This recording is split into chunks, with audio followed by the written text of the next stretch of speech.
Hello, everybody. Hope you're doing marvelously well. We're big, we're bad, we're almost in black, and we're back with another Fact Friday.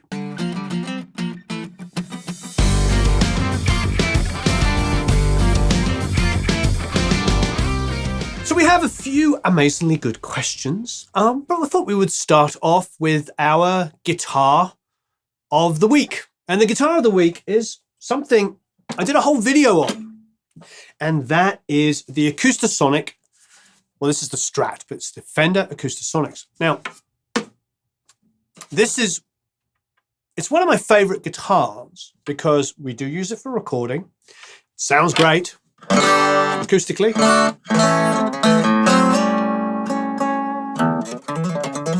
Super slinky. Like really rapid, really fast, really smooth. It's got tons of great sounds. We did a little video on it, which will be a clip of now.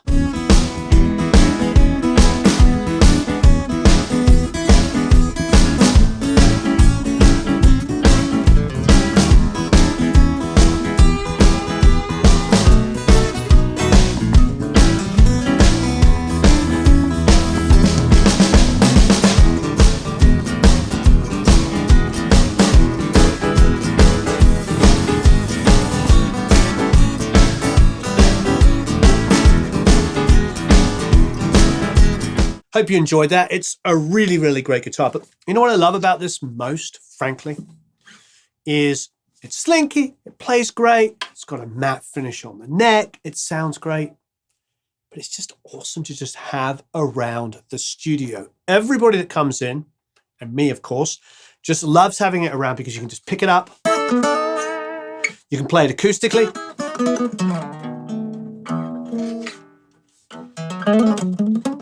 it's not too loud, it's not too offensive, it's really super responsive, it's just so much fun to play.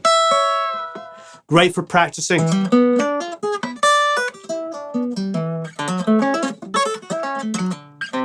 I'm sitting there and I'm trying to figure out some weird arpeggio,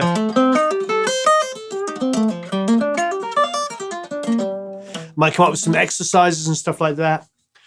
It's just a really amazing guitar to have around. I highly recommend it. Yeah, and you know what? Pretty much every producer I'm trying to think, it might be every producer I've ever introduced this to has bought one. They're really, really great guitars. Yep, highly recommend it. And I've heard through the grapevine that there might be a new version coming out. Am I allowed to say that, Fender? I don't know. I love this guitar.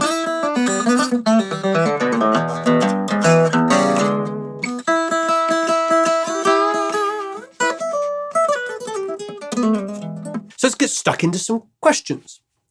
Firstly, here's a good one. In my mixes, the snare transients are way too high. The waveform looks like a pin cushion. But if I bring everything up to match the transients, the snare gets lost in the mix. I use parallel compression, and I know I could use a limiter, but the amount of limiting I would need is far more than I've ever seen in a tutorial video put on anything. Can you offer any advice? I can. You know, this is, we talked about a couple of weeks ago, is what mastering engineers call fishtailing, where you get this sort of like transient like this, and you look at a mix, which should be, relatively, it can be dynamic, but when you've got these fishtails kind of popping out of nowhere, you just hear that pop, pop, pop of the snare well above everything else. And as you say, if you turn everything up, the snare just suddenly just sounds like all you hear is the snap. You don't hear any more body. And then, as you're saying again, if you limit it too aggressively, you lose all of the bite and the initial transient. So it's a little confusing. Well, I'm here to tell you the trick that we've all used for years and not known is natural distortion and saturation. The great things that we used to have with using all of this beautiful old-fashioned analog equipment was, you might have a microphone in front of it, which went into a mic pre, which was distorting a little bit, almost inaudibly, but just enough, and was rounding out transients. Then it was going into a compressor, which not only compressed the signal, but also added a little extra harmonics and distortion. And then it hit an old-fashioned, lovely over there tape machine, which of course rounded off the transient and added its own coloration. And then you came to mix it, and it went back through another compressor, another channel strip, blah, blah, blah, blah, blah. All of this stuff added saturation, distortion, harmonics. So in the wonderful world of digital, which we all know and love because it's so easy to manipulate the signal, the problem is it's clean as a whistle. It is the cleanest thing you've ever recorded. You put a 57 going into your lovely interface and out comes the cleanest, most perfect snare drum sound ever without all of that additional harmonics and distortion and saturation that the old gear used to put in. So what do? You use compressors, you use parallel. What's the one thing you're missing? You're missing some extra additional harmonic distortion. So why don't we just go over here and pull up a snare drum on a song and see what even the most generic saturation can do to help the snare. So I'm going to play a little bit of a chorus here.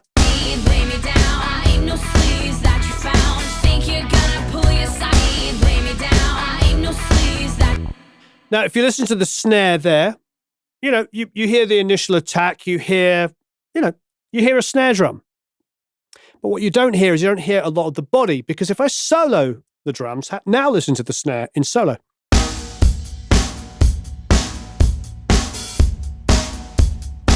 It's got a good initial transient and it's got a good ring to it. But in the track, of course, the ring has disappeared. It's there, but it's not as aggressive sounding. Now, I'm going to add a lo-fi plugin, which comes free with Pro Tools. I'm sure your DAW, whatever it might be, also has some of these. So this has got a distortion section and a saturation section. The distortion on this particular one tends to be bright. The saturation tends to be dark. So if I zero it out, you're going to notice two things. As I turn it up, you're going to hear it get perceptibly louder, but without the transient spiking, because what's happening is the transient's being soaked up and the rest of the body of the snare is getting distorted. But listen to how much thicker it is.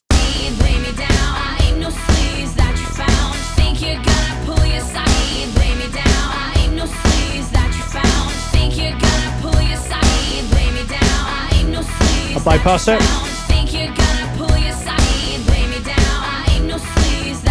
Back on. Like more body, the snare's getting pretty massive, but we're not turning it up. We are not turning it up. We're not compressing it. I suppose in theory, we're adding some compression because we're controlling the dynamic range. The transient's getting distorted and it's getting a little quieter, but everything else is starting to get a little bit more aggressive. Now, I don't usually suggest using your eyes, but in this instance, use your eyes. Look at the snare here. Here's the snare bus. We zoom in on this. And here it is in bypass. And look here for a second and you listen at the same time. You'll see it peak and then disappear, peak and disappear, because it's all transient.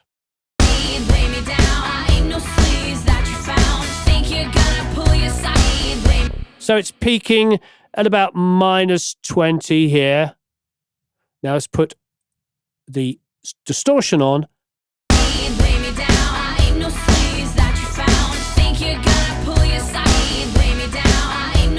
It's a little louder, but even if we turn it down, so we'll bring it down about -3. So now it should be about the same volume as before.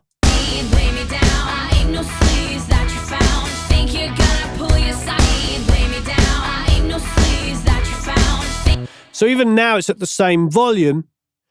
You'll see it's staying up longer. It's not going like this. Just all transient. The volume you're achieving is huge because now you've got this big body of the snare in there. Saturation is your friend. It's something we were used to hearing with all of this old-fashioned gear that we still love, was adding all that saturation to it. And now, I don't know, the lo-fi plugin comes free with Pro Tools, whatever comes free with your DAW. Try it out.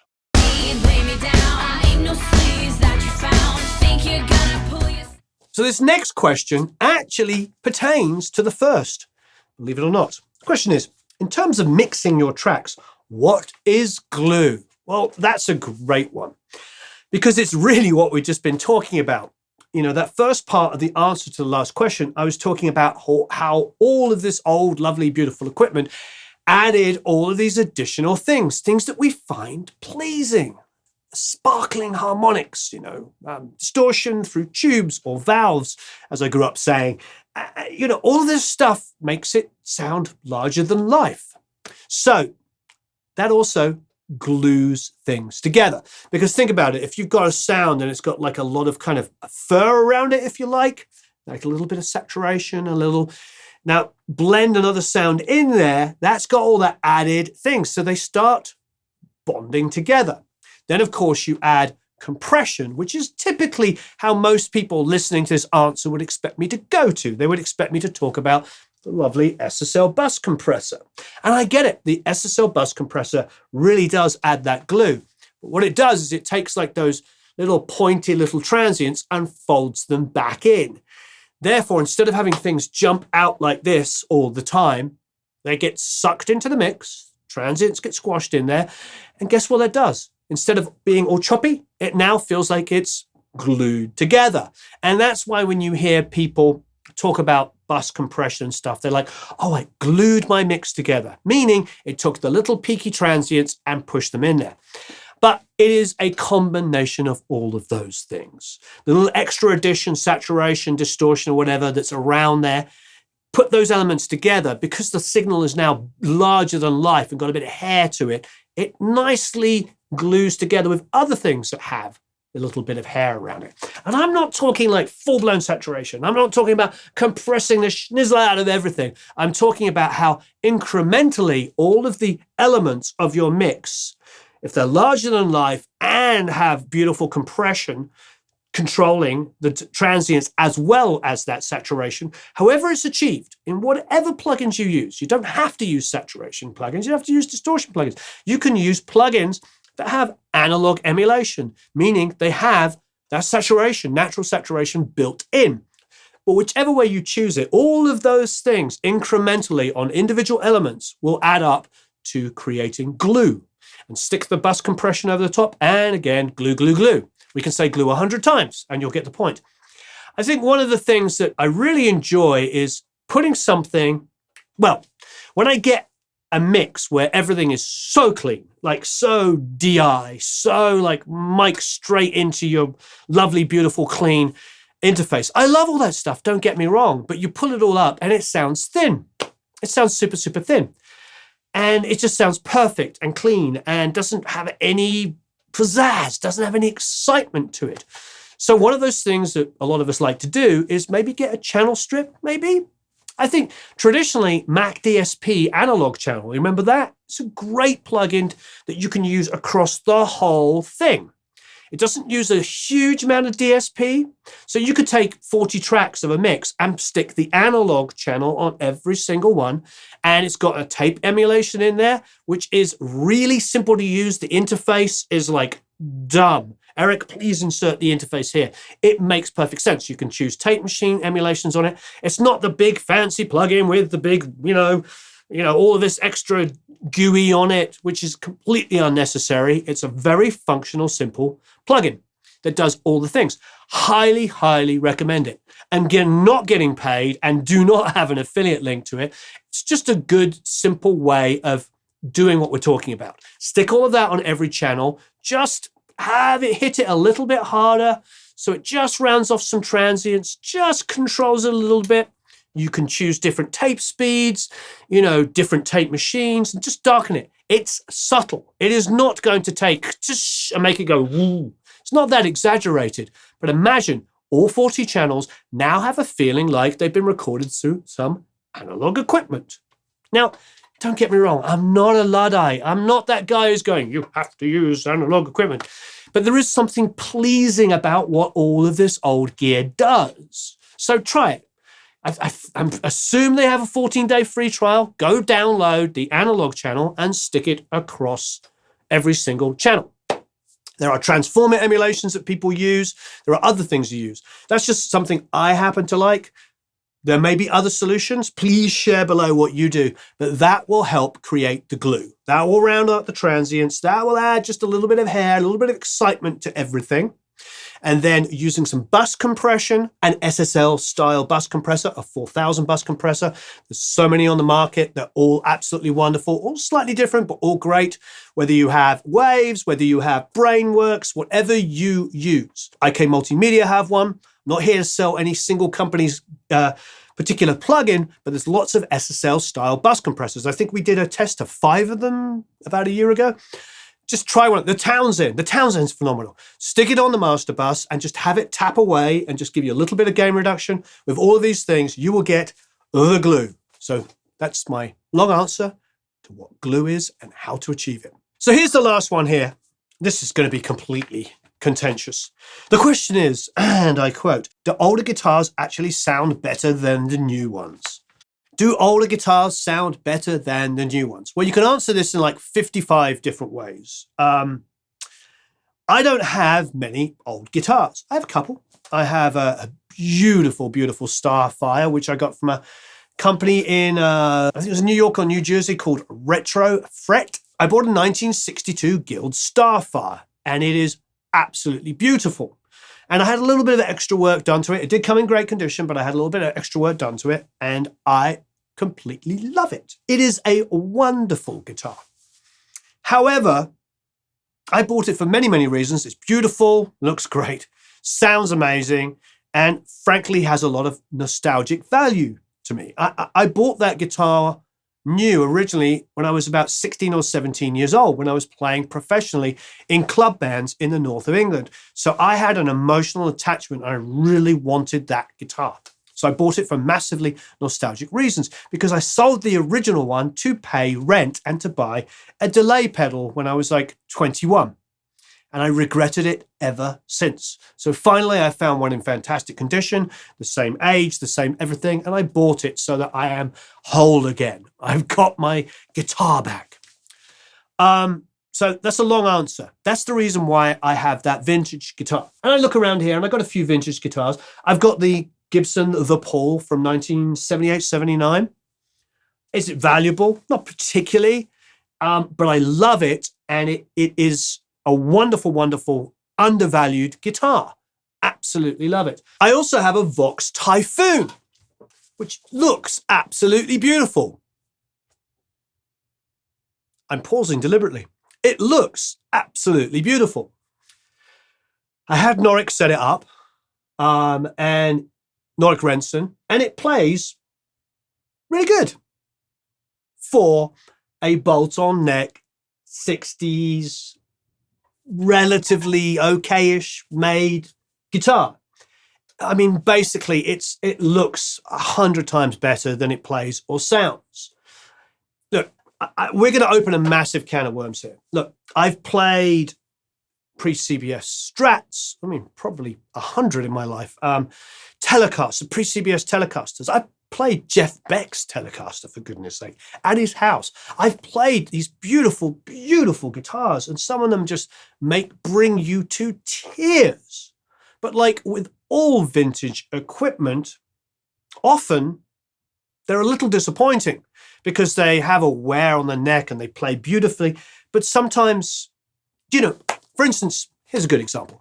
I played a pre-CBS Strat when I was about 19 years old in a music store, and it was on the wall, and I got to play it, and I was like so nervous about playing it.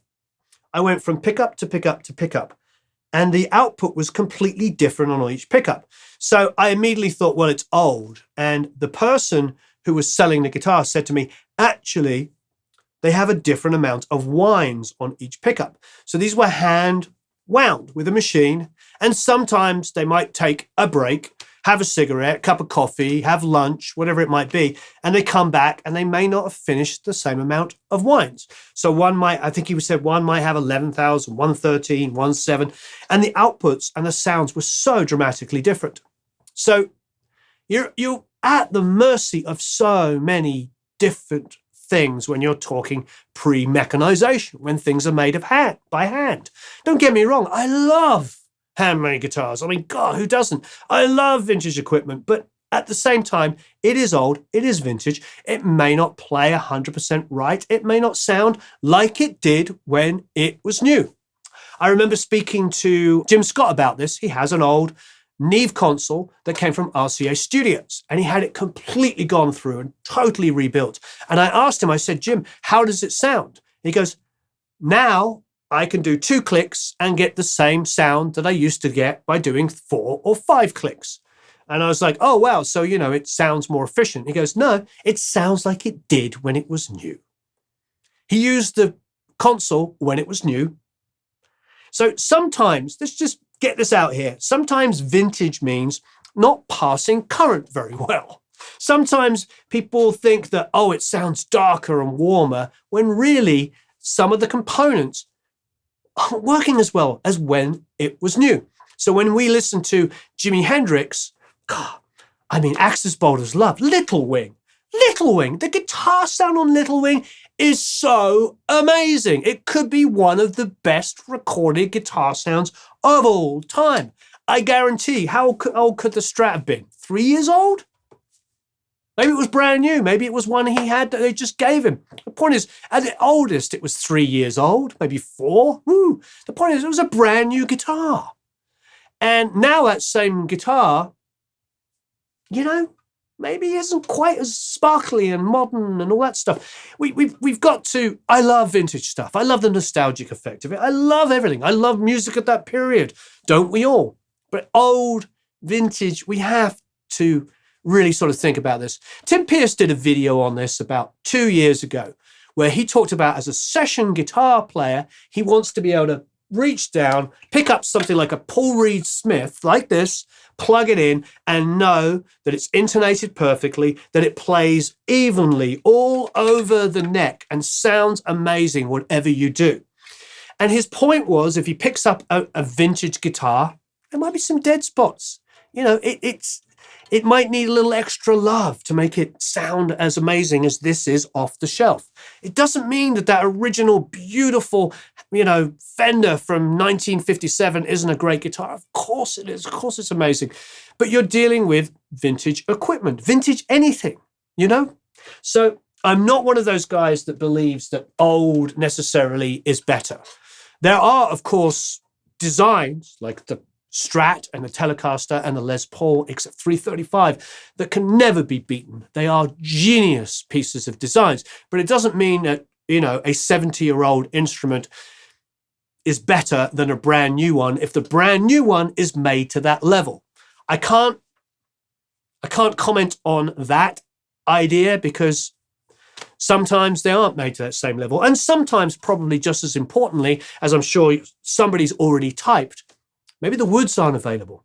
What makes some of these vintage guitars so incredible is that they were made with wood that wasn't rare at the time, that was in plentiful supply. And now, 50, 60, 70, even 80 years later, they might not be able to get that same wood because that particular piece of ebony is endangered. So there's also that to take into account. The availability of the woods and the metals, etc., that were put into it. As one of my friends, God rest his soul, Steve Anderson said, the tech said to me once, he said, the problem is sometimes with vintage equipment is it was made out of unobtainium. Thank you ever so much. I hope you enjoyed that. Please leave any comments and questions below. And of course, leave us some further questions for future FAQ Fridays. This is where we scour to find ones for upcoming FAQ Fridays. Have a marvelous time recording and mixing, playing guitar, of course. And we'll speak to you all again very soon. So long, farewell, auf Wiedersehen, au revoir, tschüss, adios, adio, goodbye, farewell.